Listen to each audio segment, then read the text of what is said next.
Euroméditerranée est un établissement public d'aménagement dit EPA Euroméditerranée. Il a été créé en 1995 par l'État et les collectivités territoriales pour mener une opération sur un territoire de 480 hectares au cœur de Marseille, considéré comme prioritaire. Cette opération d'intérêt national consiste à concevoir et construire la ville et développer l'économie. Pour atteindre ces deux objectifs, l'EPA s'engage dans une première phase de conception.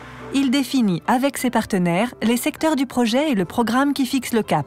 Pour Euroméditerranée, il s'agit de définir un modèle de ville durable méditerranéenne en tenant compte de la situation géographique, des conditions climatiques, de l'efficacité économique, de la cohésion sociale et enfin de la protection de l'environnement. Deuxième étape, la concertation. Pour y parvenir, il va, en collaboration avec la métropole Aix-Marseille-Provence et la ville de Marseille, dialoguer avec les différentes parties prenantes, habitants, entreprises, associations, usagers du territoire. Ces échanges permettront de concevoir la ville de demain en anticipant les futurs modes de vie des usagers et donc leurs besoins. Euroméditerranée détermine notamment les besoins en logement, en commerce et en bureau, mais aussi les besoins en équipements scolaires, sportifs, culturels ou sanitaires, et enfin les espaces publics. Troisième étape, la réalisation. Une fois le programme établi, le rôle de l'aménageur est double. Première mission, construire la ville. Pour ce faire, il intervient dans 4 principaux domaines.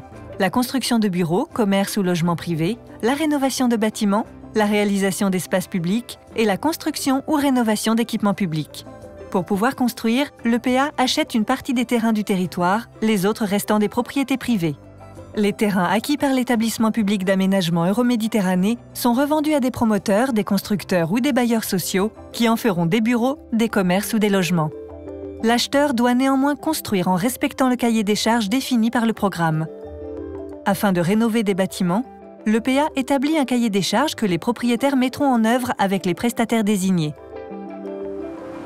En ce qui concerne les espaces publics, à savoir les parcs, les rues piétonnes, les places, l'EPA assure lui-même la réalisation.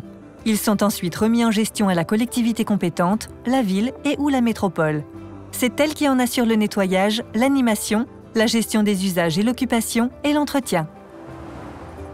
Enfin, pour la construction ou la rénovation des équipements publics tels que les écoles ou les hôpitaux, habituellement, ce sont les collectivités territoriales, la région, le département, la métropole et la ville qui s'en occupent.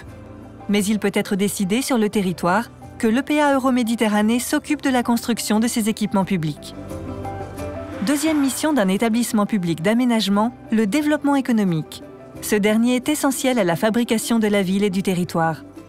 L'aménageur crée les conditions pour que les entreprises s'implantent durablement sur le territoire et créent de l'emploi. Il en est de même pour toutes les structures qui font la ville, avec pour objectif d'améliorer la qualité de vie et d'attirer toujours plus d'habitants et d'usagers.